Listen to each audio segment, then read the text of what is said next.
It's a blue door that we want on our social media. The struggle of a Pakistani pappu type kid. The founder of Izakaya, Mustafa Sardar. What's up? Mustafa, tell me, Izakaya, you've Yeah. blown Pakistan up. Dining is more now an experience than it is food. जब जगह change की, being Yeah, in that environment, it activated the So brain. this is the reaction over here. Yeah. If I tell them now, I'm gonna do this next, I'm gonna do this next, they'll be like, "Abbe chal." Lights go off, I pass out. Alright. At work. The first day at work, he puts the lights on. I wake up and he's like, "Any questions?" And I'm like, "Nope, I'm gonna leave my good job." My boss like, "You wanna go work in a 2 Michelin-star restaurant?" I was like, "Boss, you're joking, man. This is your toothbrush. The corner of this No. 1,000-yard restaurant, scrub it." You that was prove yourself. That was the my head is going in this bucket for. Put my head. What is it? It's just a dirty bucket. I mean, that's how crazy you have to be. That's Okay. what it takes.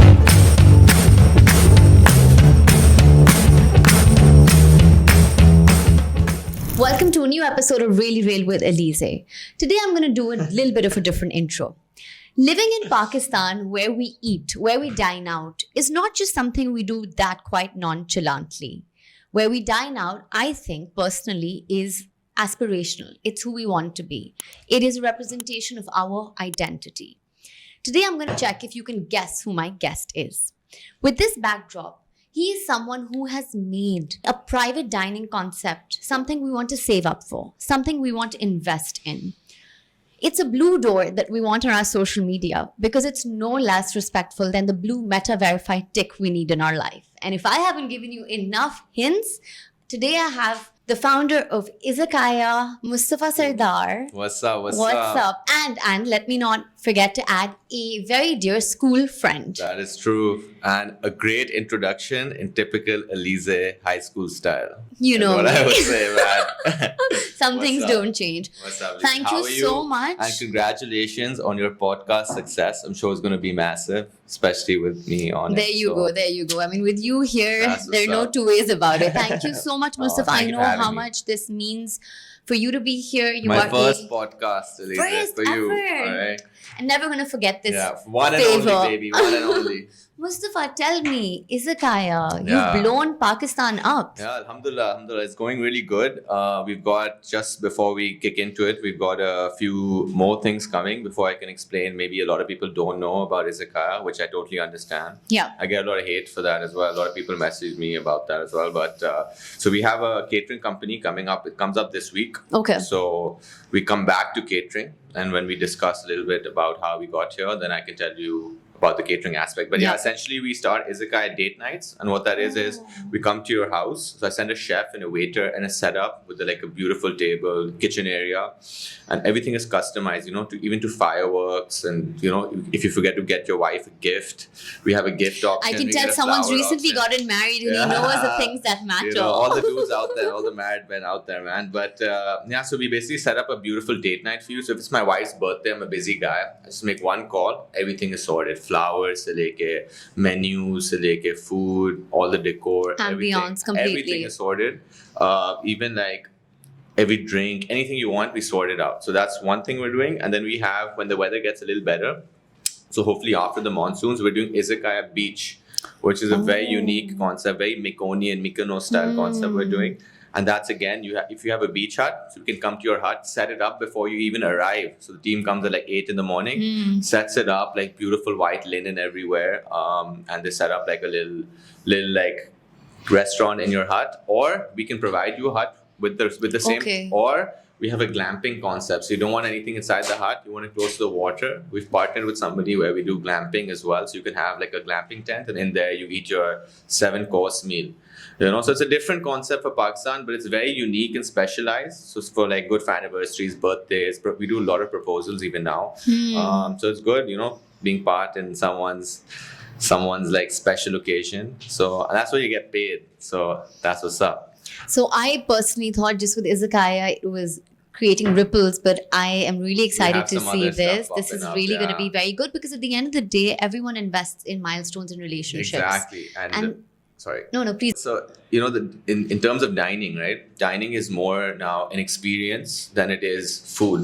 So if you remember, if you've gone around the world, maybe, or even in Pakistan, you will remember, mostly the experience you had out of it. And very rarely you could even name a dish unless you're a huge fan of food, So even when I went to Le Cordon Bleu, the whole discussion at that time was how to make something experiential. And I think everything is becoming like an immersive experience or experiential concept, every type of aspect, especially restaurant business. So you'll see also abroad like a lot of music interface with restaurants, a lot of like personalized stuff.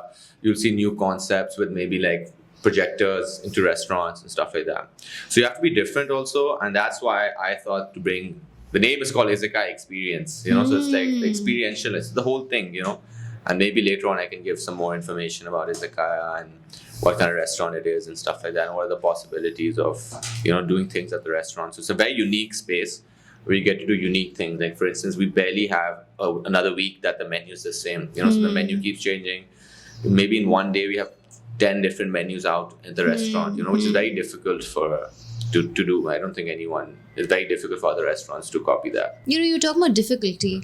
A lot of people would look at you and would see someone who's young, who's successful, and I ain't too young, man. I turned 30. I turned 30. I turned 30 last month. All right, so we're pretty much in the same boat. What's your birthday? July 6th. Right. Damn it, that's 1 week away. 29th June. So you're 29th Cancer June. as well, Yes, right? Cancers. All right. That's what's up. Crabs together. All right. Okay. So Mustafa, tell me, I was saying that people would assume young, successful guy probably had it easy. Yeah. Was it ever easy? No, nothing is easy, man. Man. This is what I get a lot because I look young too, So like guests come, they're like, yeah, ab to raat, like overnight you become successful. I'm like, dude, like I spent 7 years before I earned 1 rupee. 7 years is a long time, to eat nothing, So. And just stay consistent with your motivations and dreams. That's number one. Talent is nothing, and I'm sure talent is nothing. Like it's only hard work, dedication, and that's where. I have no cooking talent for sure. Like there are like hundreds of people more talented than me, And I worked hard and luck is a big thing too. Luck is important. Yeah, I think luck is. it's destiny too. But you believe in destiny playing a part. I believe in myself. I knew I'm going to get here. And it's not even 1%. Like I have so much more I'm going to do. So it depends.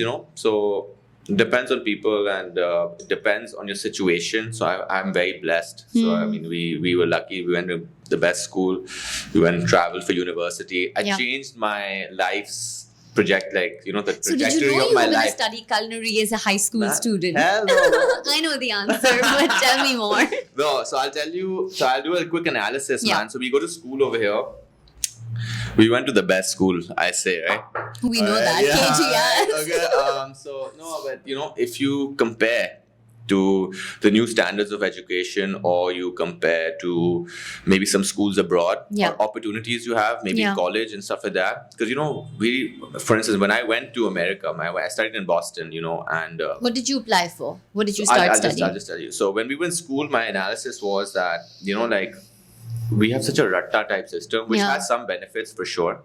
But we weren't allowed to ever think, even at home, even our parents or question or like no one ever pushed us towards, everyone's like, yo, you got to go to these tuitions, you got to do these damn Everything was a structure of an equation you had to follow. And it's such an old method, maybe 20 years ago it worked. Yeah. But I remember going to Boston and like we went to my counselor and I'm like, here are my A levels and O levels. And she's like, what's this? I'm like, dude, like, tuition ke paise diye hain yaar. A levels ke yaar. So then I was like, man, what have we been doing, Yeah. So a brain opened up. So I went to university. I didn't know what I was going to study, so I just went to America. I think more than university, just the friends I made and the networking, or maybe the area, like the place we lived in and stuff. So it's kind of, my brain kind of started opening up, because over here there was no way. If I was here, I would go to a university over here. I would go to a bank job. That was my life. Like that's where I was going to head, Yeah. There were no dreams So you cannot have any dreams here. Samajh aayi? No one teaches you to dream, you know. So I mean, no way did I think I'm gonna open a restaurant. I'm gonna So have you didn't this know life. back then? I'm gonna play polo. I'll have these dogs. There's no way. It didn't even come in my mind. Dream bun ही नहीं सकती थी. लेकिन जब जगह change की, being Yeah, in that so- environment, it activated the brain. So again, I'm very lucky. So see, I can't say this. Yeah, everyone can go and do this, man. My parents like supported me like Yeah. through thick and thin, and also I was the youngest of many siblings. You know. Okay. So they were done. They were all doing their own thing, and I was like the last one. So I think my siblings were also like they play a huge part in my In career. guiding you and supporting Sort you. of. It's all them for sure. And then they basically they were like really promote. I was going to Canada, which nothing against Canadians, man. But I was going to Canada. Okay. Well, if you go from America, like you drive to Canada, you will see the difference, like a Zameen Asman, I would say. So yeah, and so I went to Boston, which is like an amazing young city, and I met amazing people. And a great student city. Great student city, and really, there's a lot of emphasis on क्या यार ये बच्चा कर लेगा. समझ आया? Like, encourage करते हैं चीजों they में. believe it. You tell them, yeah, I want to do this. They'll over here. They'll be this is the reaction over here. Yeah. If I tell them now in this position, Yes. which happens all the time with my friends and stuff, I'm going to do this next. I'm going to do this next. They'll be like, "Abbe chal." This is their first reaction. Even still, even though you've made it Abibi. After all of this, if I tell my best friends right now, if I tell my best friends right, like I'm going to do this, I'm going to do this, they'll be like, Mustafa, abbe chal, yaar, 24 घंटे, you know, ये Abibi. बातें कर रहा होता है. You know what I'm saying? So over there, it was like really straightforward. Like, you know, you just say things and someone kind of help you to do it. So yeah, I remember I did a class in Boston at Northeastern where I went, and I did a class, and I had one of my best friends is an Indian, my Indian roommate Vish, and I went to his wedding, and I'm sure he's gonna see this because he's a big supporter. Okay. So he did a business class. He was in business school, and he's like, listen, man, there's a professor's come from Africa for a little bit. Okay. His name is Professor Adomza. Okay, so shout out, his Prof. name. Of course, I'm in touch with him. Not now, but like a little while ago. So yeah, shout out to Prof. Okay, so he held a class called Entrepreneurship 101. And when I was in college, right, ये word abhi nikla tha, entrepreneurship. You know, it was 2012? It was brand new. It was like 2013, Yeah. 2013, yeah. It was very much It was new. brand new, that word. You know, everyone had it on their tongue, entrepreneurship. Ooh, there was no Uber. There was nothing when I was in college. We would take taxis. So it was like a great, you know, like a great time for, you know, like innovation and stuff. So the class was called Innovation, and it was Entrepreneurship 101. We didn't know the word innovation, and that class changed my life, you know. So that literally told you know, how you're going to make a change. You're going to do something better than everybody, have something unique, and then how you're going to chase this dream, how you're going to make a journey map, and how you're going to get there, you know. So it was that class, and then slowly I graduated. I ended up working in DC for a little bit. So yeah, another thing about me that you guys probably don't know is I used to skip a lot of school, and we were in class together. So I remember homeroom. That was where the attendance happened. I used to bunk a lot of school, and that's again, you know, I was pretty creative, but because you know, our school is so damn strict, you know. And it was about being in the box. Exactly. In the boundaries of the box. Exactly. You know, and maybe I was good with everybody. So, you know, the teachers all loved me.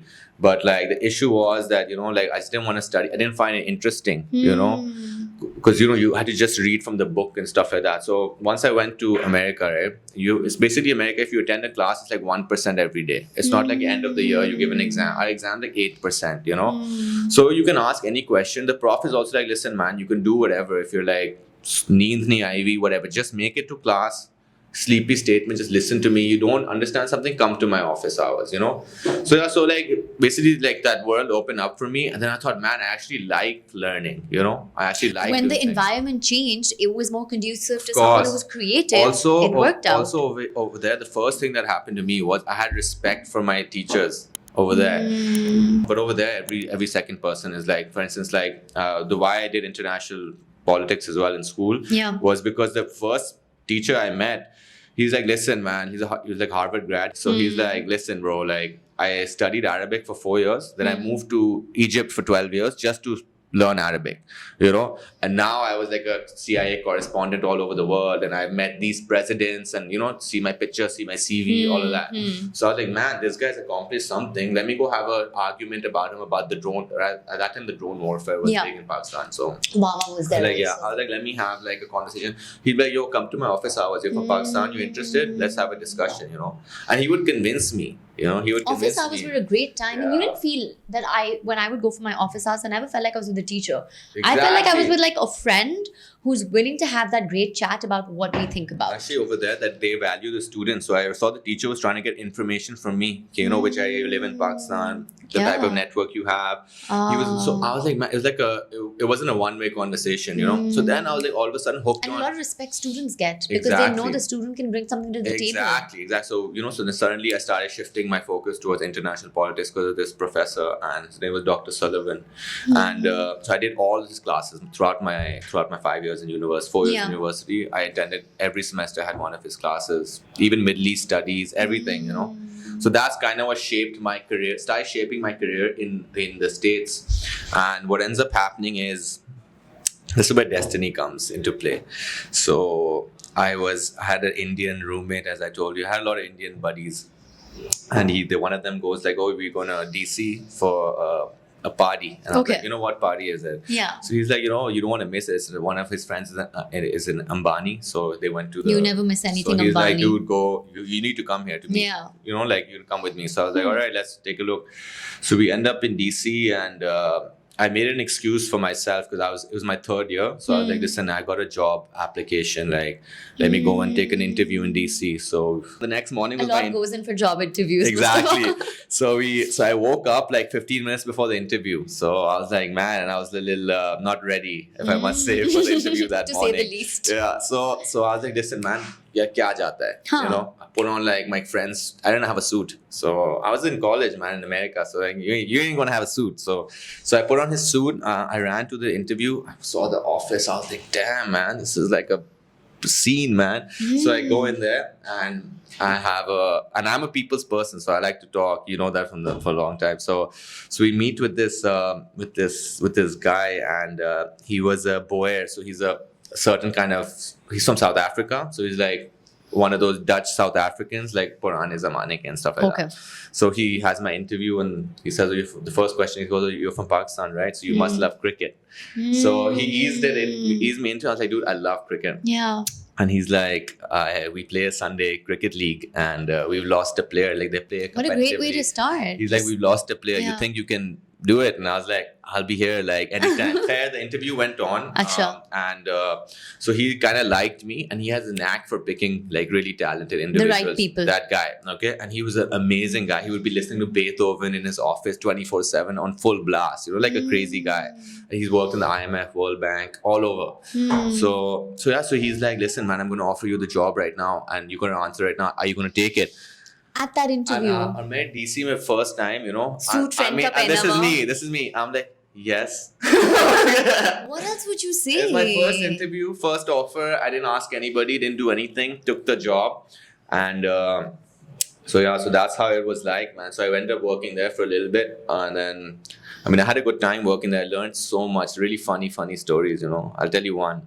And where were you working? Where was in this? DC. So this is called the International Law Institute. So was it like a think tank, policy institute? No. So it's I'm gonna give you like a nice lowdown in a Pakistani terms of what it was. A protocol agency, basically what it was. All right. What that means? So it was actually funded by the State Department. Okay. So what it did was, let's say we had senators. Let's say USAID or government aid, US government aid, which they give billions of dollars to around the world, right? And we always hear aid in Pakistan. US aid to bilkul hoti kya hai, I'll tell you such unique things about the US aid policy to Pakistan now that you wouldn't believe it. Like how our politicians have effed up here. You understand? Like, it's such a good thing what America does, you know, but these guys screw it up. So similarly, all these third world countries, developing countries, they screw up the whole aid policy.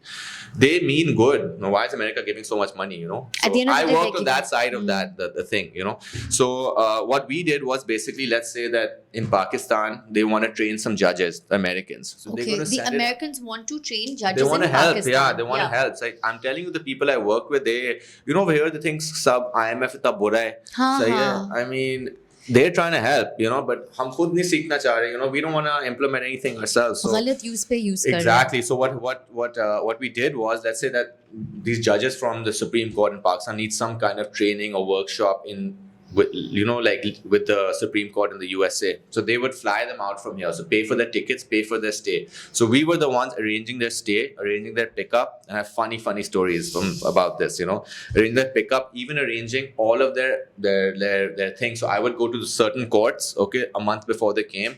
They would give me all this paperwork कि भाई ये सिखा रहे हैं आपके judges को, समझ आए? So I would go highlight things that they would talk about in the lecture, because if you try and imagine, if you send our parents to a lecture in America, what's the chances on the first day they're going to follow everything university style? Mushkil hai, you know. So I would literally go and I would flip their pages and be like, yo, you're on the wrong page, this is the line, go the basics. Yeah, so we were like a little protocol agency for foreign countries to come under the US AID program and learn things in DC, which is amazing. So I worked with the Chinese, I worked with the Afghan delegation. Another thing, so in life you have to learn really fast. Yes. So in life, my boss, right, and what I was told, like, America is huge on networking and you have to leave an impact, you know. That's something my boss over there told me. Musti, in any meeting you got to say something, do something. If I have a meeting with you today first time, I got to make a conversation, go leave an impact. If I say, hi, how are you, Alizeh, are you having a nice time? No. Like, hey Alizeh, you do Be Guided now, all right, I have an idea for your podcast. So what will you go home thinking? You'll think, man, this guy has like a, you know, this guy told me an idea randomly first time.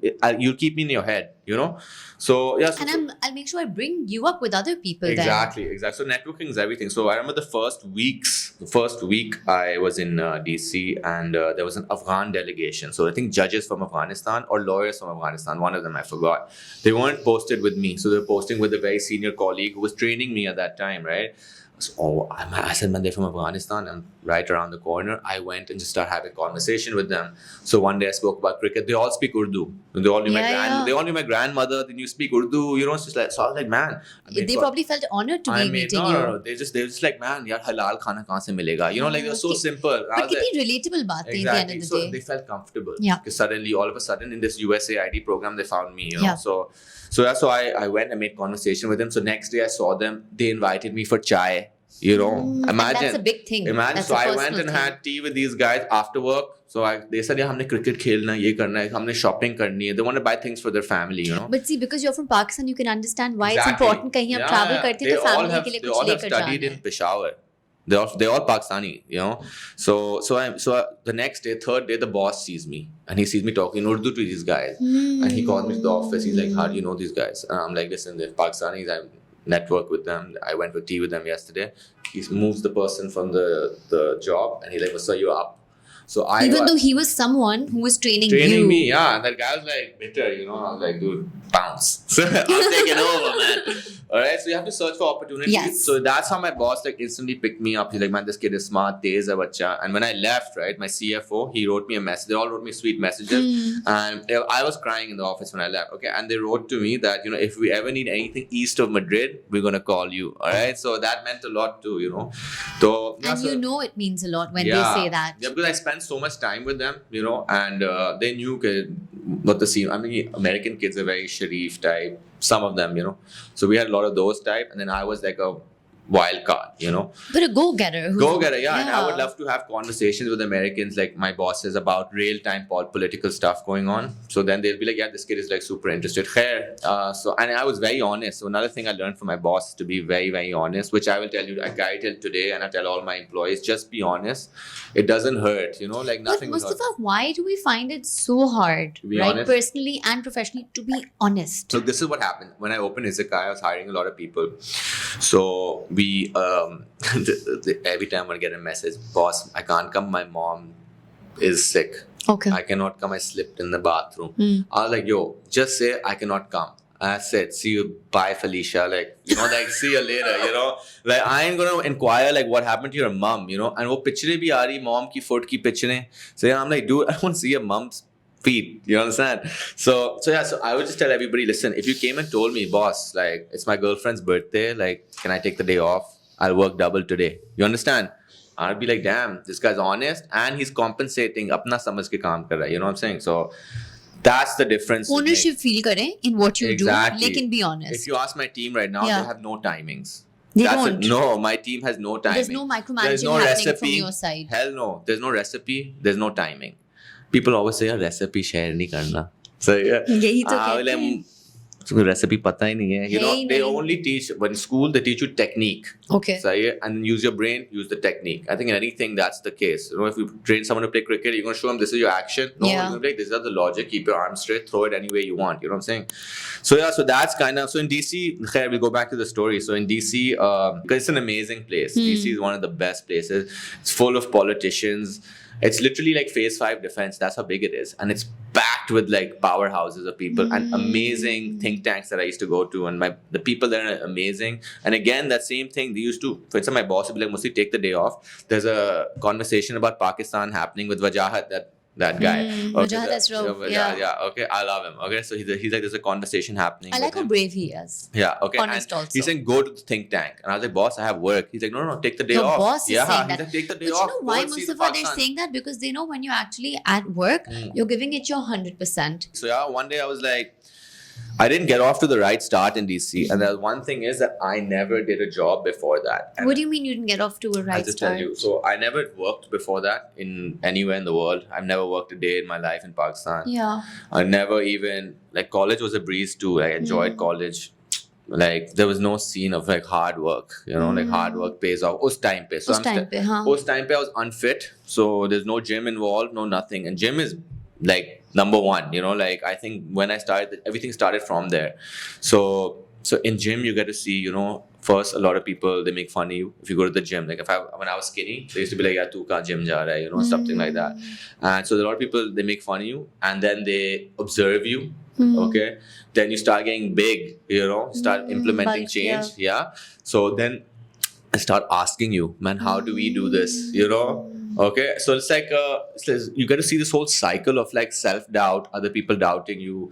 It's impossible to get big, so difficult, you know, eating 6-7 times a day or something. Getting like your that. protein intake. Yeah, gymming and working and going and doing your university. Personal, social life, or everything. Okay, and changing your whole life, what you drink, what you eat, you know, everything. So it started from there, started understanding, you know, what is hard work. You know, and it sucks because you go to the gym and like this girl will come next. It's America. This woman will come next to you lifting double the weights, and you'll be like, "Yeah, kya scene making hai?" it look like a breeze. Exactly. So when I went through the 6-8 months grind, I started going really fit, muscles and all of that, and I started learning. Yeah, you got to work hard. You know, so that's when I went to DC, and then in DC again, man. First, I got off to the wrong start. At the start was this, that when I was leaving for DC, I remember my mum was dropping me to the airport in Karachi, and she was crying. She's like, "Nahi jao beta." I have Punjabi family, man. And this happens every damn time, right?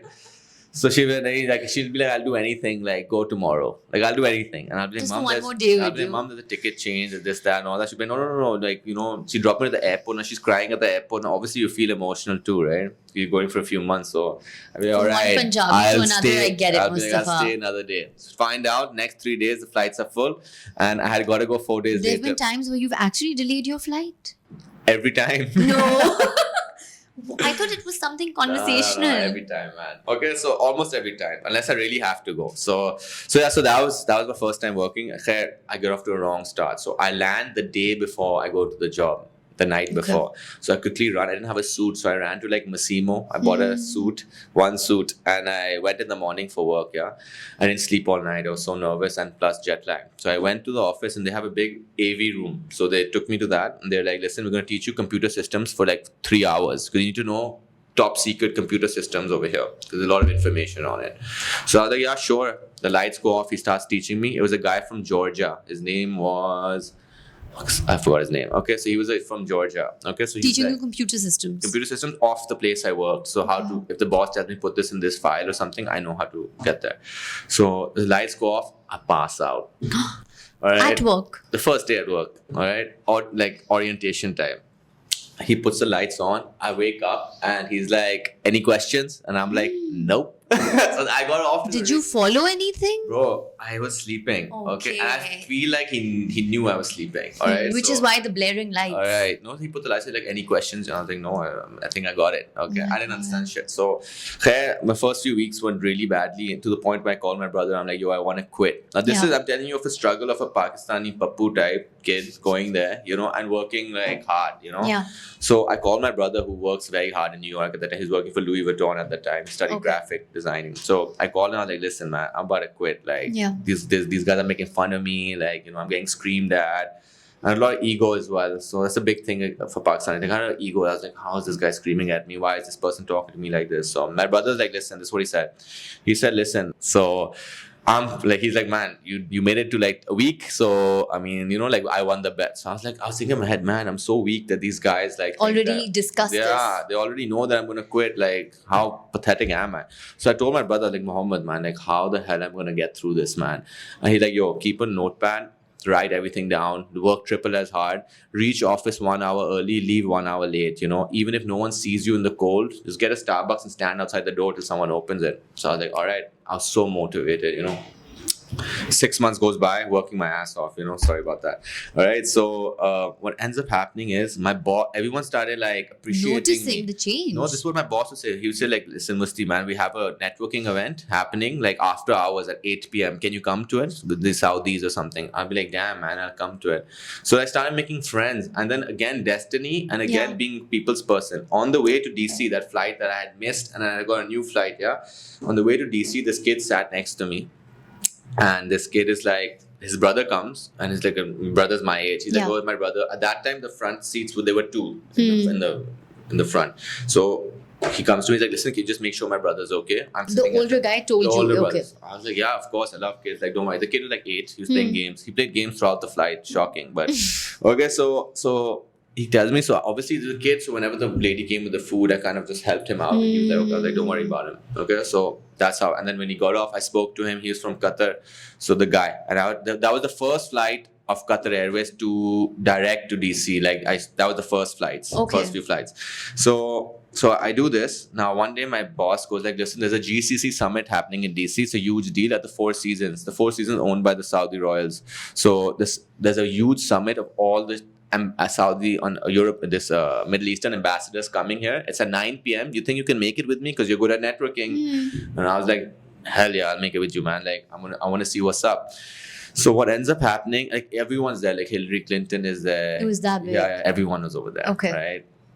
So I go there and like mad security with my passport, all of that. It's like double the airport security in the hotel. The whole hotel is booked. It was high diplomatic you could get. Yeah. The max. Okay. Yeah. And I had my American passes, my Pakistani pass. I go to this thing, and then first person I meet is Pakistani like ambassador or the Pakistani, the delegation over there. So I was like, okay, I warmed up to them, introduced my boss, and I made friends with them in a sec, right? So I introduced my boss. So one of them knew my dad also. So like suddenly I made some. So that's again networking, right? The scene, what happens is that.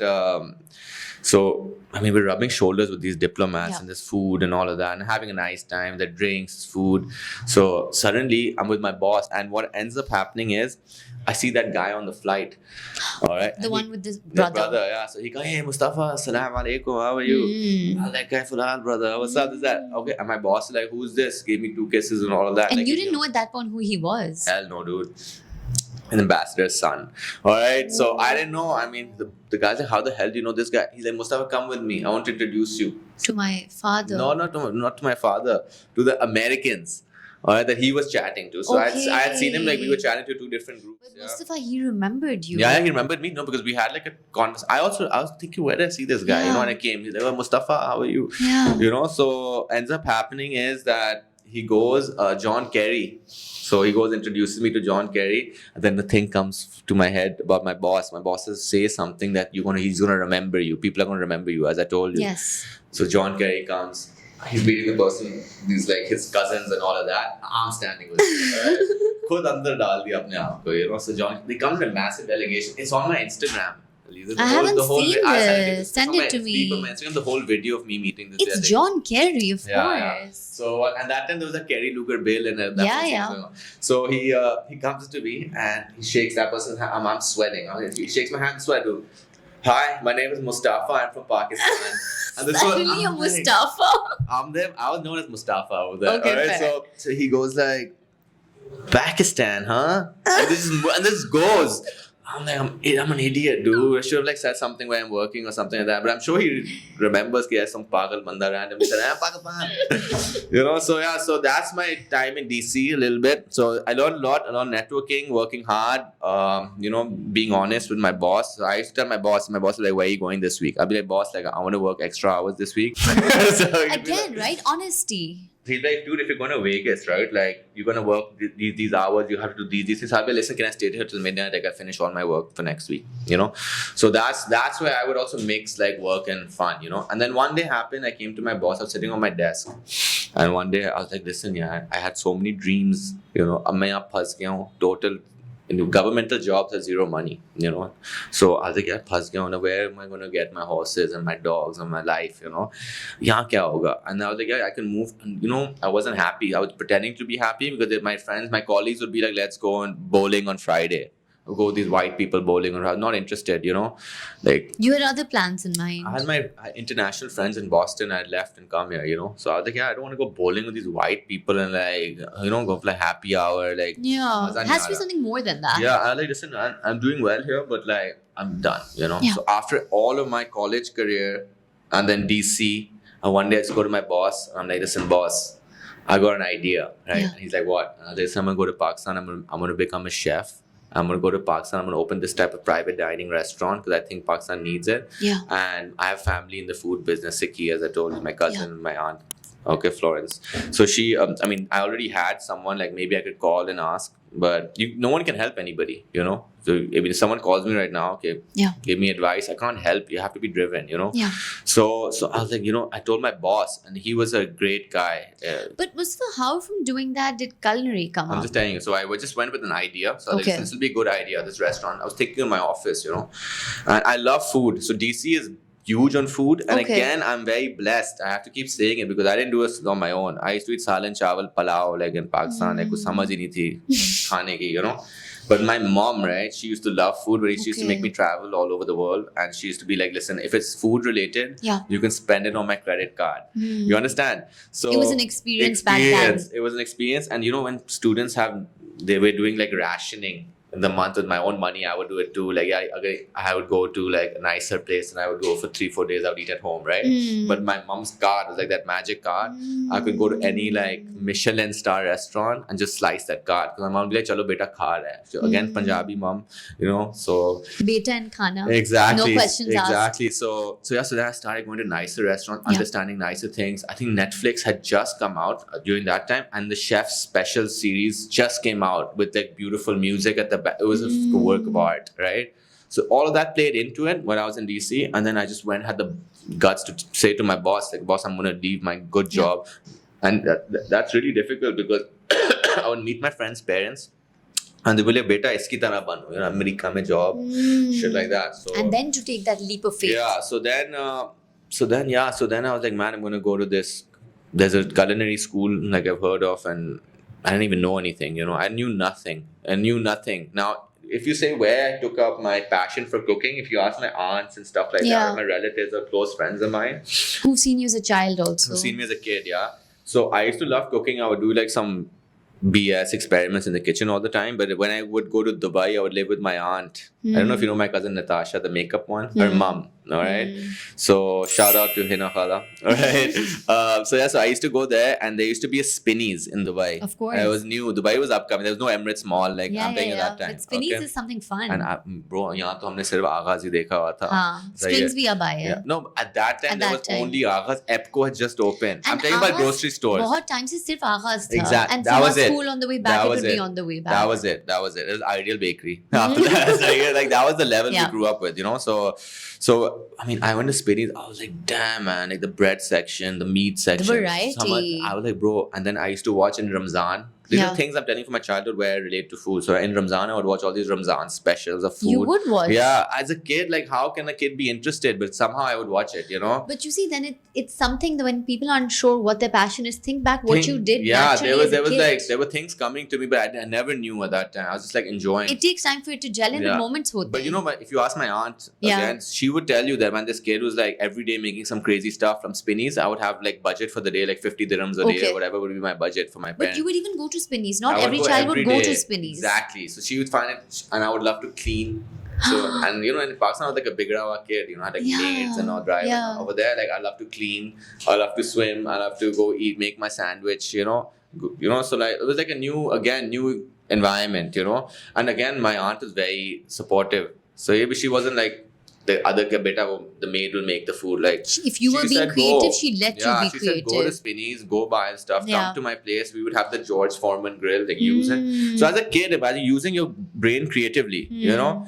So and my friend And then Fufu. not being coddled. If Yeah. you're No, taking of a course, hands-on never, approach, yeah. then let the child Also, do my that. parents also let me go alone to visit my aunt for like a month with my brother, and I would take a friend with me, Fufu from Minnesota, right? So he basically would come and he'd be like, "Man, must he make my sandwich?" And because I'm very competitive, Yeah. I'll be like, "Hell no, man, I'm making my own." So yeah. Oh. So long story short, I always had that bug in me. So I was like, "Listen, I'm gonna go do this thing." So I was so scared to come to Pakistan and tell my mom, you know, that I'm gonna quit.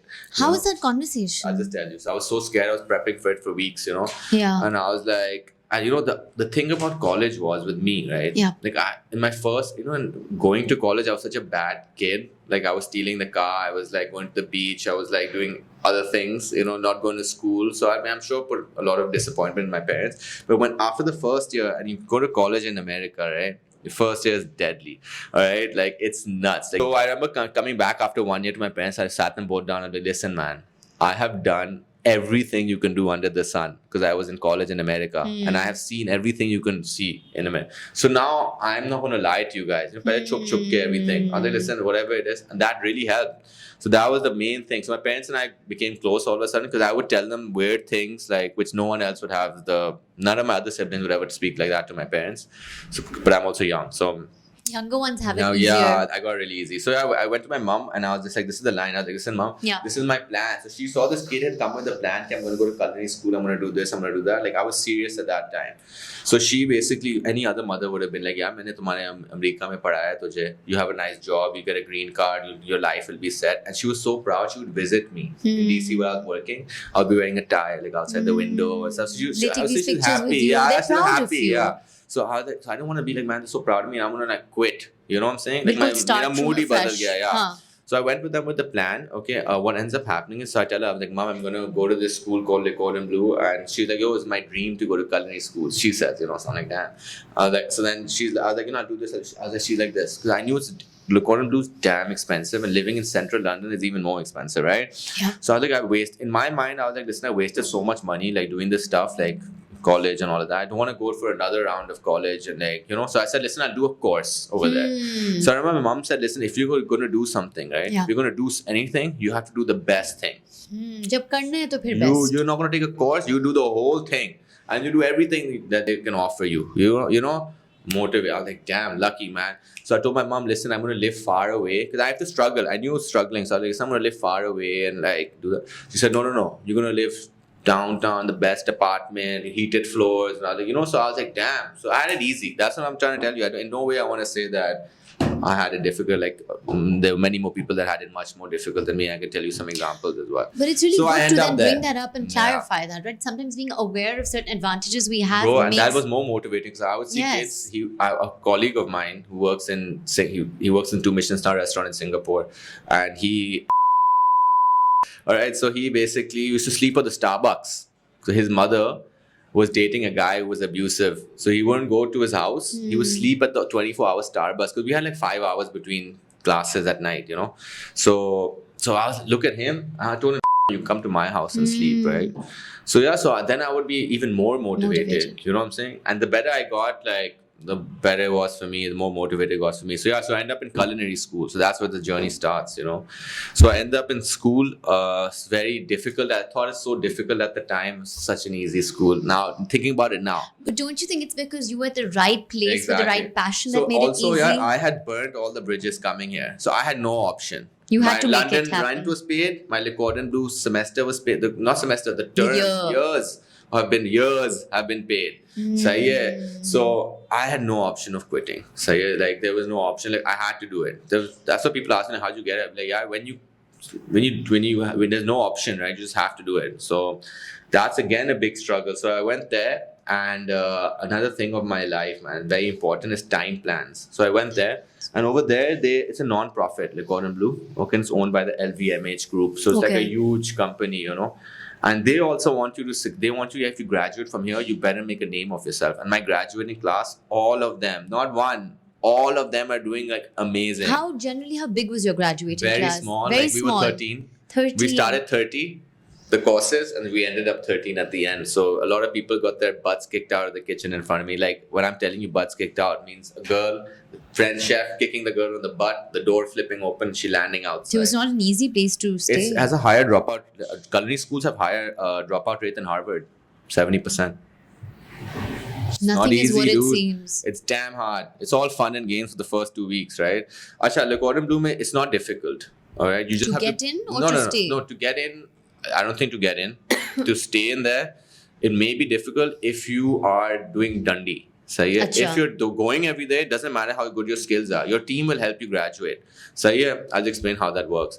The first few weeks I was in London, and look, the basic thing is you got to sharpen your knives. You have a knife set. You got a clothing set. We'll take 20 pieces on your clothing set. You have to keep it crispy clean. It has to be ironed yourself. Subah 5 baje. Mustafa Sardar knows how to iron his clothes. Of course. That's from DC. But so you have to iron your stuff, you have to pack it the correct papers because you have a lot of paperwork, and all that. Go to class, get into class, do the lecture, then do the demo, do the practical. So cook like say 20 dishes or something. Make sure all of them are perfect. Come back home. Mustafa, I didn't know it was going to be like this. All right, it's like military academy, even worse than a military academy school, and that's literally what you need in your life to become a chef. Doesn't this set you for success for the rest of your life?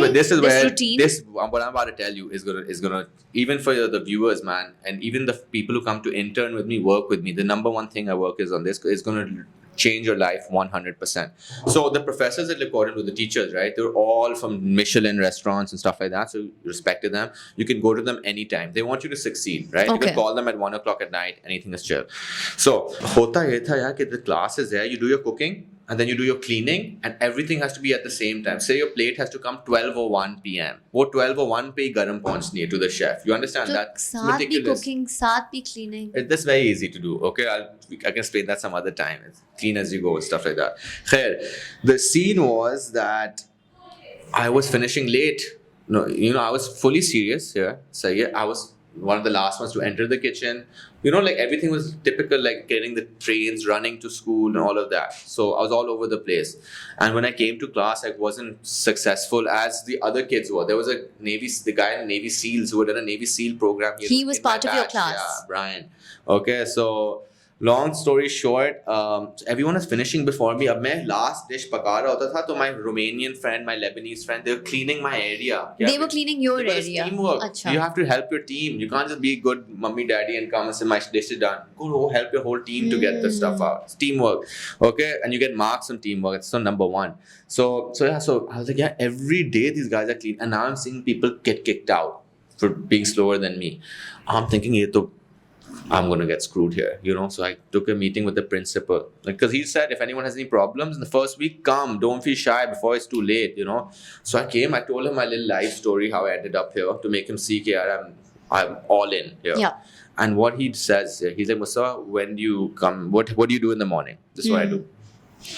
Boss, I wake up in the morning, I have a protein shake, I go for a shower, I iron my clothes, I pack my bag, I sharpen my knives, I leave my thing, I leave and I come to the office in the train. He says, you're doing it all wrong. I said, what? This is the best, I've never done this in my life. On paper, that's what we think. He said, you're going to come home at 1 o'clock at night. When I came home at night, 12 o'clock, 1 o'clock, whenever. He said, you're going to plan your next day. So what does that mean? He's going to say 4:50, write on the paper, 4:59 a.m., wake up. 5 a.m., put the stove on with hot water. 5:01, enter the shower. 5:09, your eggs are boiled because your 10-minute shower has gone on. Two things happening at the same time. You write everything down. Then you see where you can save space. So every minute of your day is counted. So I would write like 6 a.m., enter the train. 6:30, exit the train, whatever. Okay, and write all of this the day before, not the morning off. No, and then you study it. So on the way to the train, I'm studying my plan. So it's written there. 6:59, enter the kitchen. 7:01, wash your hands. 7:02, sharpen your knife. 7:03, put the stove on. 7:04. So I don't have to use my brain anymore. I used my brain for 1 hour last night. Now I'm a machine. I'm gonna go chase this. So I put a magnet. I put the paper up, and I just go back to it. 7:01, wash your hands. Go wash my hands. 7:02, do the thing. Now, because I would make the plan once, then I would think in my head, yaar, ye cheez main pehle hi kar sakta tha. Rice I can put before. Plates I can warm after to save time here. And I would put breaks, 5-minute break. So I would suddenly I'm taking a break in the kitchen and everything going on point. On point. Coming together. Exactly. Till today, my wife asked me, when you're coming home, I say 7 minutes. And 7 is 7. Just say 5 minutes. I'll be like, or say 10. It's going to be 7, you know. So your whole life will change, you know. So even if my wife will come, she'll be like, what are you doing today? So this is how I'll start. I'll be like, well, I'm going to Alizeh's podcast today. Then I have a meeting with the Velo vape company. Then I'm going for Polo. Then I'm going to come back and make sure my food is going to be cooked over here. I'm going to call you on the way. She'll be like, dude, just tell me like roughly, you know, don't tell me you're going to brush your teeth, brush your hair. So yeah, so my whole team, like my head chef, the first thing he does is send me a time plan. Now I look at his time plan. I know what he's doing that day.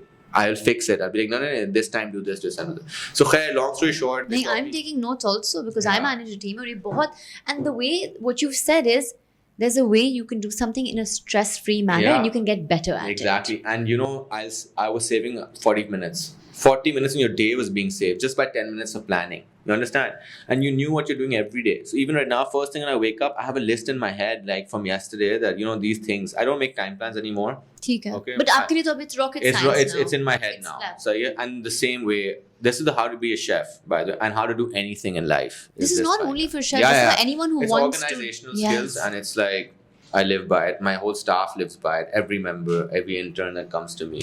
Productivity and how happy and fulfilled, and if you're making the most out of your life. Exactly. So then I went through culinary school. Yeah. So thoda ragda wahan hua hai, but not that much. I really enjoyed culinary school. Looking back, no, it sounds really. It's fun. I made the bestest friends in memories. Culinary school. Yeah, and man, they all are damn successful. Like What are they doing? So one is like on the Michelin radar and like Budapest. You know. So one is like working in a magazine. One has his own company. One has doing a new delivery place. So making ideas for London. Yeah, I had a girl called Sheikha Hessa, and she was from Bahrain. She was a royal, and she shout out, okay, and she made a camel dairy ice cream farm. So she had like really old camels. The family would keep those camels with the milk, camel milk. So camel milk ice cream, camel milk bar. You understand? So like desserts with camel milk. You know, she doesn't need to, bro. She's a freaking royal, right? But she does. But innovation is the heart of it. And I guess it goes back to how you utilize your day. Exactly. So coming back, so that's a little bit of my experience. I'll quickly wrap up close to, well, I have time. All right. So, okay. So what happens then is, I think my chefs, they realize that this kid is driven. I did something called culinary management, which is very important after my culinary course, which is how you make a restaurant, how you run a restaurant. How do you do that? Is you study Zuma, you study thousands of restaurants and their mistakes, you know. So they make you study, for instance, they call in an architect for 2 days to teach you a little bit about architecture, then an electrician to teach you about electricity. This was all in your culinary management school, class, yeah. in your and class. You have a very top professor over there who teaches you like the learning over there is nuts, like unbelievable information. Like if I can tell you stories like about food, which is amazing. Like I tell my friends stories and then they can go tell other people's stories. You know, that Musti told me this about the curation, how you make salami, all of this, air drying, such unique concepts you learn. But in running a restaurant, there's so much more that you wouldn't directly think of as related, but it plays a part. Yeah, well, we'll come to the restaurant in a minute. So I'll just tell you what were the steps that got me to open the restaurant. Yeah. So I remember telling them that I want to open this type of restaurant. I have it in my phone. You want to see it? Show me. All right. So this is my thesis paper. I'll show you. This is the thesis paper, okay? And this is the art of like visualization, you know what I'm saying? This is my thesis paper. I'll send this to you as well if you want to take a look at it. But basically what it is, You sent this to who? this is my final paper in the Okay. Cordon Culinary Management, right? Okay, and it basically you have to make a restaurant. So there are like 400 pages of me making a restaurant. I mean, you sit there and you call Pakistani fish markets. You see the rates of the fish. You make menus with these chefs. You know, you make the restaurant interior. You see the lights price. You see the lighting issue. You see the wires here to the T. Is everything's in this. No fluff. You can't, you know. So I'm also serious about making a restaurant. I was serious. Like I knew I'm gonna do it. I swear I knew. No matter what, I was like, kuch ho jayega ye, you know, which was bizarre. No one believed me. No one. Not even ऐसे तो नहीं हो सकता. I'm sure your family was all for. If I pitched my idea to you 3-4 years ago, I wouldn't believe myself. Yeah, I was crazy. So yeah, I was crazy to do this. So what ends up happening is, so I do this thing where I tell my chef I'm going to do a private dining restaurant in Pakistan and these will be the costs and all of that. And he's like, bro, like, who the hell is going to do this food in Pakistan and who's going to do my chefs? They're like, bro, do something in London. In London, you get a lot of loans. You graduate from school, they give you a loan to open a restaurant because you're skilled. You're going to kill it, like in London, you know? So, and it's cheaper, man. It's so much cheaper. It's way cheaper to open a business in London than it is in a restaurant business in Karachi that I open. I'll tell you right now. So that ends up happening. And then I graduate from there. And then my boss is like, you want to go work in a 2 Michelin-star restaurant? I was like, boss, you're joking, man. He's like, no, I'm going to send you. I think you can do it. So he gave me a list of restaurants to choose from, right? And they don't give it to everybody. The only reason is they knew that, yeah, this guy's going to die. Same thing, my first question to employees when they come here is like, boss, they're like, sir, you have any question for me? I'm like, are you ready to die? Like, I want to see your blood everywhere. You understand what I'm saying? But that's what true mentality passion takes. Yeah, it's a mentality. So I basically get a job at this restaurant called The Jane. It's in a city called Antwerp. You know Antwerp? It's in Belgium. It's the capital of the diamond market. All right, everyone's wife's diamonds are coming from there. So I end up over there. And this part I'll make my husband listen to specifically. So that was such a difficult experience, you know. And working in a 2 Michelin-star restaurant is like 16-hour shifts, no showers for a week, like no showers for a week, and ultimate bullying culture. I can give you a few examples. Very, very difficult. Now, I don't know the language. So I studied in French, but they speak a Flemish language over there. It's a little different. So I could tell a little bit of stuff going on, but it's very, very difficult. If you don't know the language in the city, it's freaking freezing. I was in Istanbul for 4 years. Language it's difficult, man. It's so difficult. It takes a bigger toll than one imagines and one can plan for. And you're in a kitchen, so it's not like you're in an office space with HR. Yeah. You know, you're in the trenches. And it's stressful and it's difficult. I would say the one day of my work is like 1 month of culinary school. And I went to the best school. And one day at a 2 Michelin-star restaurant is like I learned everything in this few days or whatever. I ended up working there. A lot of drug culture, a lot of bullying culture, a lot of beating culture. I would do the same, so I don't want to say too much. So you gotta fit into it. But I'll tell you something. My first day, right? This is funny story. So my first day at the job, they had told me that, listen, we're going to provide you housing. So what that means is that all the chefs stay in one house. So they messaged me 1 week before I went to Antwerp, tell me, what time would you like to use the bathroom? And I'm like, they're like, yeah, there's only one bathroom. You got to book a slot. Like 6 of us. Okay, you got to book a slot in the bathroom. Like all the slots were taking. So if I had to get to work at 5, my slot was at 4 a.m. to go to the bathroom. I didn't want to say anything because my parents were like, beta, like, why are you going to these Michelin restaurants and, you know, working in these weird places and stuff. They didn't understand ki kya Michelin, kya karne ja raha, you know. And I was like, listen, man, I'm going to be one of the only Pakistanis in history till now to work in these institutes, right? So another guy do it. Long story short, I end up over here and my mom is like, listen, again. She's like, listen, you're going to stay in a nice apartment. Like, I was like, why? She's like, you know, I'm going to come visit you. I love traveling. I said, chalo, this is a good excuse to get a nice apartment. So I got a nice apartment. So first day of my work and this chef comes to me and he's like, not the main chef. They were really amazing. The one with the stars, they were really nice to me, but the lower ones. And they came to me, like what we say is are my mentors over there. And they came to me the first day. He's like, Mustafa, man, like, you're not living with us. Like, is there a reason? So I said, oh no, my mother wants to come visit and all of that. And she said, why, man, zero. Yeah, unke samne. My mother is coming. They knew ye pappu hai. First thing. Second thing. They said, okay, where are you living? So again, Probably in a really good another place. mistake. I came the day before again Okay. to this place. So not about jet lag, but I didn't understand my area, like how nice that area was. So I didn't know the place. So in Belgium, the words are like PLIJN, like those are words like plain and stuff like that. So I didn't understand how to pronounce it. My first day in Belgium. So I took out the paper and I showed it to him. This is my address. All right. So he looks at it. He talks in Flemish to his person. Oh, and there was a good guy, and he was like, yeah. He was basically telling him, man, don't mess with him. Don't mess with him. The guy turns around. He was an immigrant from like Ghana or something like that. He was a good chef, and he looks at them and he's like, everyone comes together. The chefs, they're laughing, and he goes, from now on, your name is Rich Boy. And the label. I'm like, dude. So for 6 months, they called me Rich Boy. So they'd be like, Rich Boy, like, tie my shoelaces, you know? And I would be like, I'm happily, tying shoelaces. So a lot of bullying culture and monkey, sort of being Pakistani Indian in Europe, they have a big culture of, like people, they run away from Pakistan. And those boats, the migrants and all of that. So they call, I forgot what they called them there, but they were saying to me, like, openly, like, monkey. And I was friends with them till the end. I used to be called monkey, Rich Boy, all of this. So I was real boys harassment, real bullying. Extreme bullying that I had never faced in my whole life. I faced no bullying in Karachi, man. We had such a big friends. Even in the US. Hell no, man. In the US, I swear they did not. I was in Boston, a smart place. They did not even know Pakistan. I'd be like, you Pakistanian? Pakistanian? Sounds like amphibian. Which is good for me. But at that time, Osama had just died, you know. So it worked out for me. So basically, I went there. So it was very difficult because, again, I had to work in the environment. How long did you stay there for? I was there for a few months at least. And what ends up, I'll tell you how that shifted. So I was there for a few months. I learned so much, man. 16-hour shifts, a total banda zero. It's a machine. Grind proper. The first day, he gave me a toothbrush, my chef. And I was like, chef, I'm a chef. I'm like, Cordon Bleu. I don't think you know, man. Okay. And he's like, yeah, I know that. This is your toothbrush. Like, why? He said the corner of this 1,000-yard restaurant, scrub it. Okay, 1 day scrub, 2 day, 3 day, 4 day, 5th day he came to check it. He said, "Chalo, you did a good job. Next."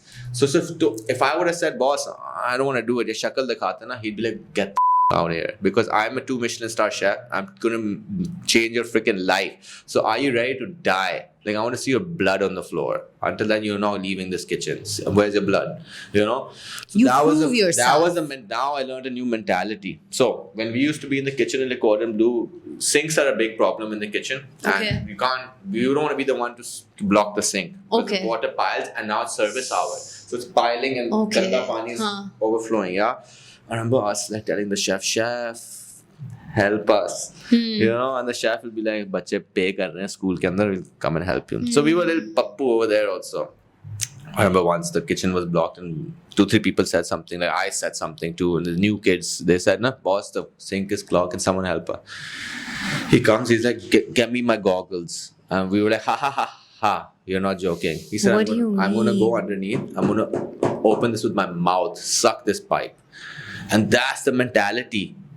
So I see kids come in my first year, gross. I don't give it. I'm going to put this in my face in front of you. So just like 2 weeks ago, that there was a trash. We pay a trash man to take the trash out, and the staff is responsible for the trash buckets. You don't have to trash. Yes, the trash bucket has to be a Michelin-star, like immaculate bucket. I should never see anything in that bucket. I should take the trash and throw it out, right? And clean the bucket. If you clean the bucket every day, it's never going to be dirty. If you leave it, there'll be flies, dirt. Yeah. So I went the other day. Bucket's filthy. It's just been a week since I do a check like every few days. So they see it, and I call. I said, "No, bring this bucket to them." They said, "Sorry, boss. Humne hamari galti hai." I said, "No, bring the bucket." He brought the bucket. Put my gloves on. I said, "I'm gonna put this on my head. My head is going in this bucket first. Put my head. What is it? It's just a dirty bucket. You know what I'm saying?" So I said, "I'm gonna lick this bucket." You understand? So I mean, that's how crazy you have to be. So I cleaned the whole bucket. That's what it takes. I cleaned the bucket in front of them. Since then, it's Pakistan, so it takes longer for someone to understand. But because we assume trash can is, so as long as you clean it out, whatever how dirty the trash can is, it's okay. It's supposed to be dirty. Yeah, but that's wrong. So if you do that your whole life, then you're never going to do anything correctly, right? You have to start from the scratch. Your foundations if I tell my chef, once I saw my chef and there was a fly next to him, he knows there's a fly next to him. So what am I thinking? If he's okay with 1 fly, he's definitely okay with 5 flies. That's a wrap. It starts he's with out. 1. Yeah.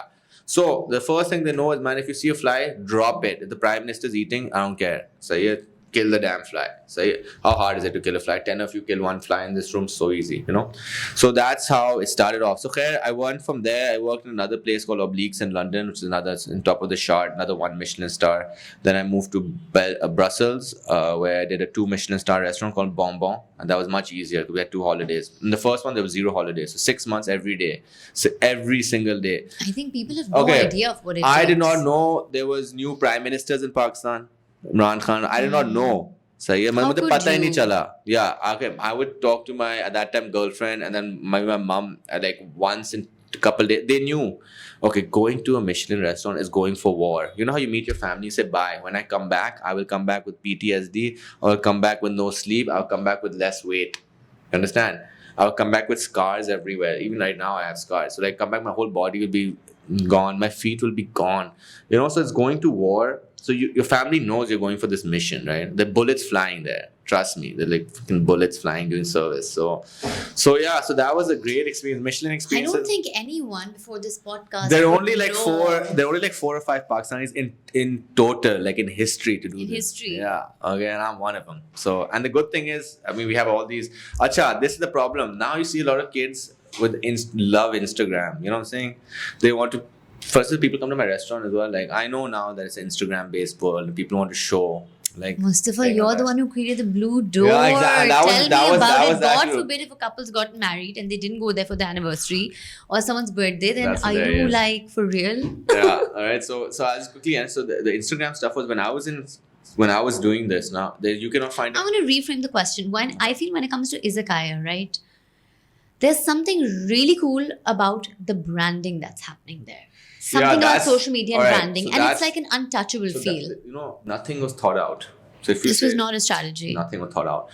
The only thought out part was me making the rooms. You've come to Izakaya, so Mustafa, it's different, no? I haven't. You haven't come to Izakaya? There's so many parties. And I knew this was going to come up in the podcast. How the hell are you doing it? I know. Okay, man. You have to come. Wait, now I'll come. Come with your husband, man. Yes, it's a good experience. Okay, so essentially what is Izakaya? So I came back. So when I came back to Pakistan, there was COVID. Long story short, all the restaurants were closed. I never wanted to open a restaurant in Pakistan. At that time, that was the time when established restaurants were shutting down. Exactly. So at that time, I had worked in all these Michelin-star restaurants. And what the scene was that I was like, man, I've done the hard yards now. Why should I stay in Pakistan? I'm going to Thailand. I'm going to Maldives. I'm going to enjoy my life a little bit. You know, COVID, everything done. I'm stuck here. I went to my brother's wedding. So I left. I hadn't come back throughout this whole time. So like I came back, brother's wedding, whatever. We went for Umrah. COVID happened. Came back to Pakistan. I did something in the middle also, but we leave that. Long story short, and you know, because of that bullying and all of that, I started doing jiu-jitsu.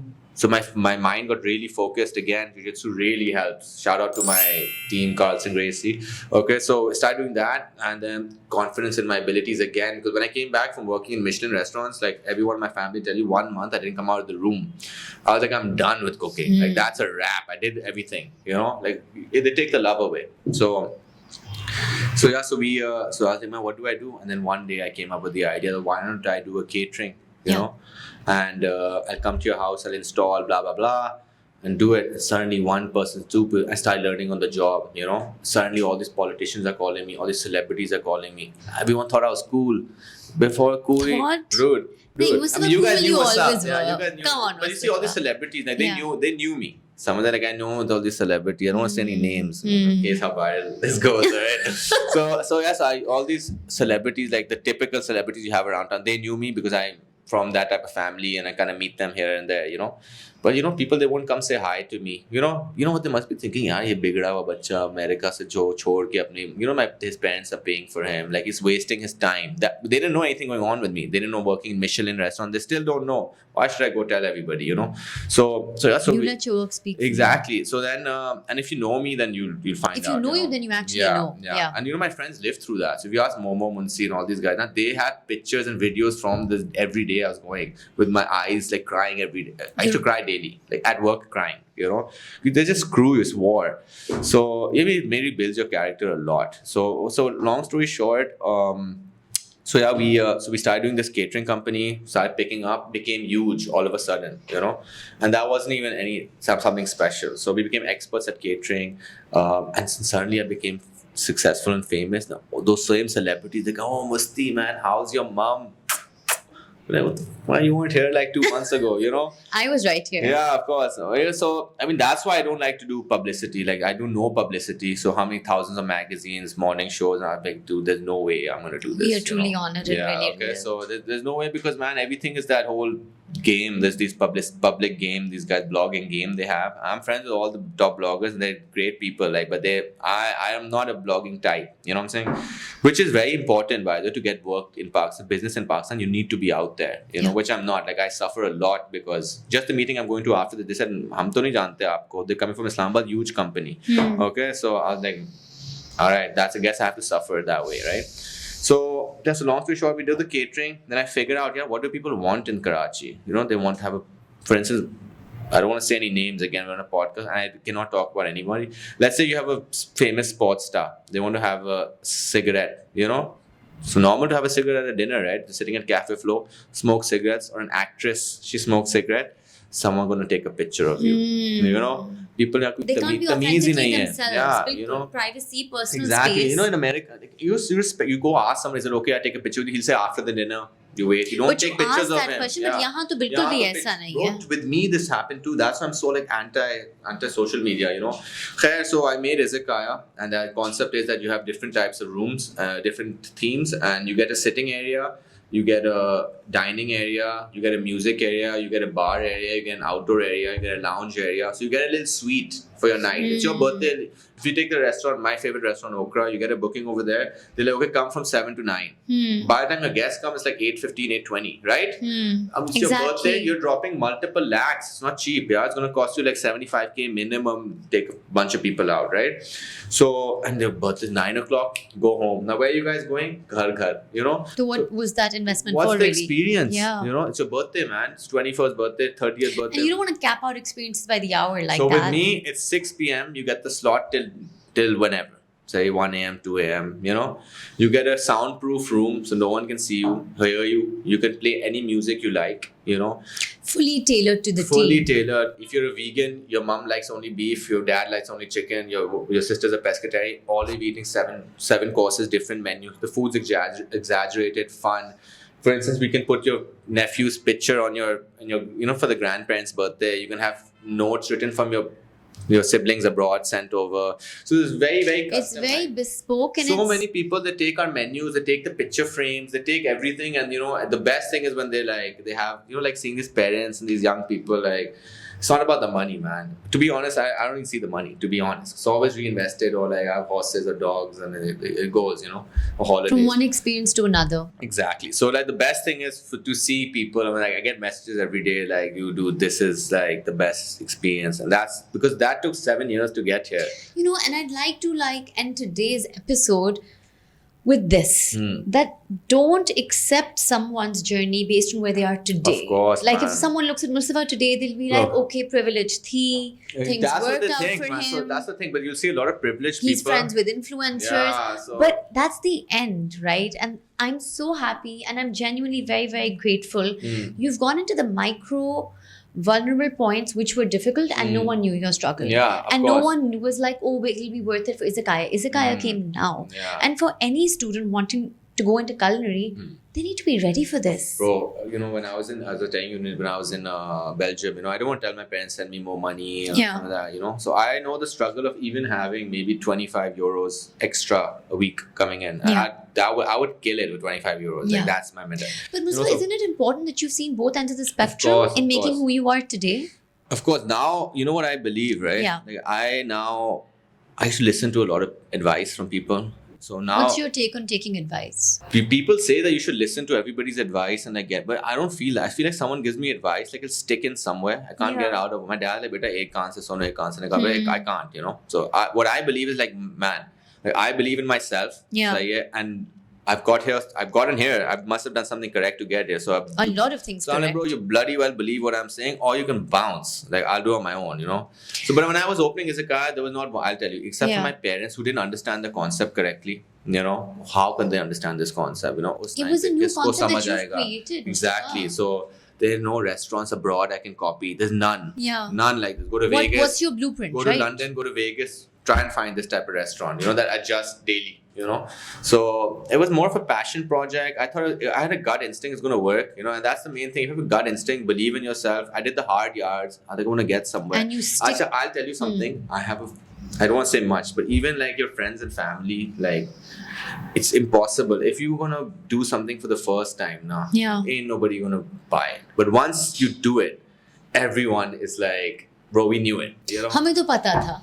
Yeah, so that's a lot, and it's okay, man. Who cares? Like as long as you're successful, like that's the best feeling. So that's the scene with the story about Izakaya. We're only 1 year and 4 months old, so we're babies. Mashallah, you've done so well that I thought it was much longer. People, I go to America. I was in Amsterdam, and someone comes to me, and Amsterdam ain't the place to catch me. You know what I'm saying? So he comes, he's like, "Oh, Izakaya," and I was like, "What the hell, man?" No, Mustafa, you've made it really big, and I'd want to end today with saying, there's so many nuggets of wisdom, not just for students, for aspiring entrepreneurs, for maybe families who can support their children better, or for us to be able to dream better. But I think the grind. I don't know if you see my Instagram posts, always like dream big MFers. Like my posts are like that on Instagram. But I have a private Instagram. Yeah, because yahan pe kya kare banda? You see, my friend works in a bank. You understand? Like, good job, making like 2 lakhs a month. Like, what are you gonna do, right? He works as a lot. Like, what are you gonna do? So you're stuck in this game of life, and what Joe Rogan podcast, and you only have a couple years. I only have I'm married also, a few years left, So these are the years. So what I would say is, and that's the Joe Rogan thing, is be the hero of your own story. Yeah. So you pretend your life was a movie, and you're going to show that movie to your kids or to your parents or someone. You want to be that workhorse who doesn't lie, who's himself.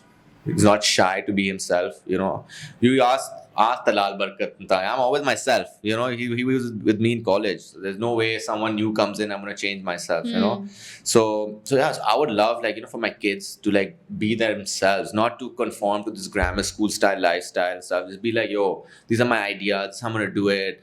And I'm going to mess up, I'm going to fail, but I'm going to go forward. The best thing is to mess up, man. That's why when I get a bad review, I'm like, dude, shukar hai, bro. Because after 30 good reviews, and sometimes the reviews are fake also. People say, yeah, good, Musti, we love it, this, that.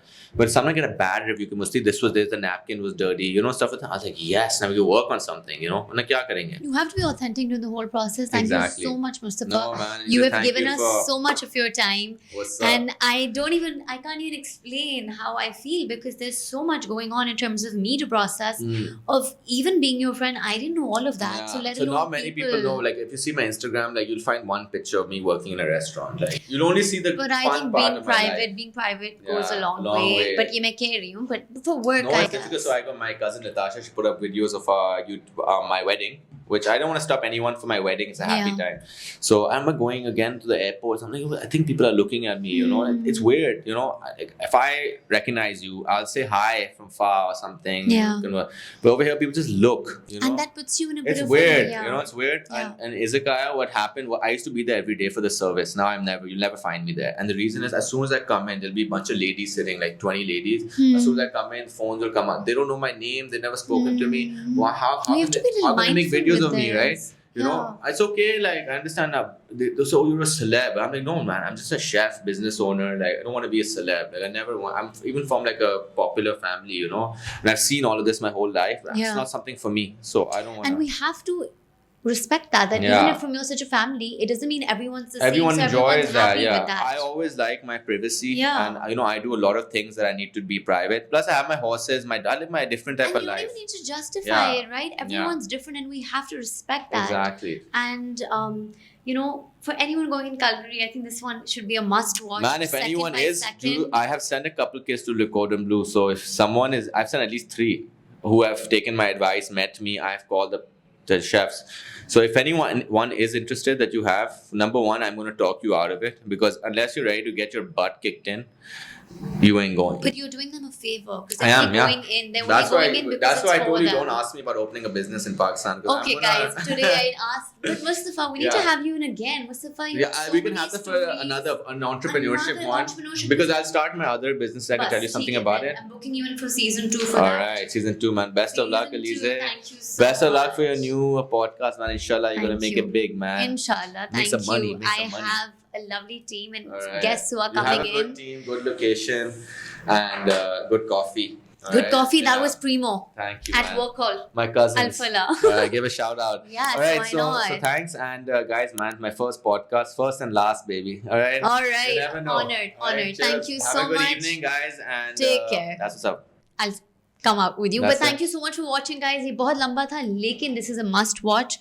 And इसे please, I'm going to put some chapters. See it, take notes, because people like this coming, telling you their real story will not happen often. And this is a gem. And let's be real with our struggles. Let's talk about it. Let's share that, because the one thing that will do for the rest of us is we're going to inspire them to take on their dreams, work hard, and create magic. So thank you so much for tuning in. This was Mustafa and Alizeh. Allah Hafiz.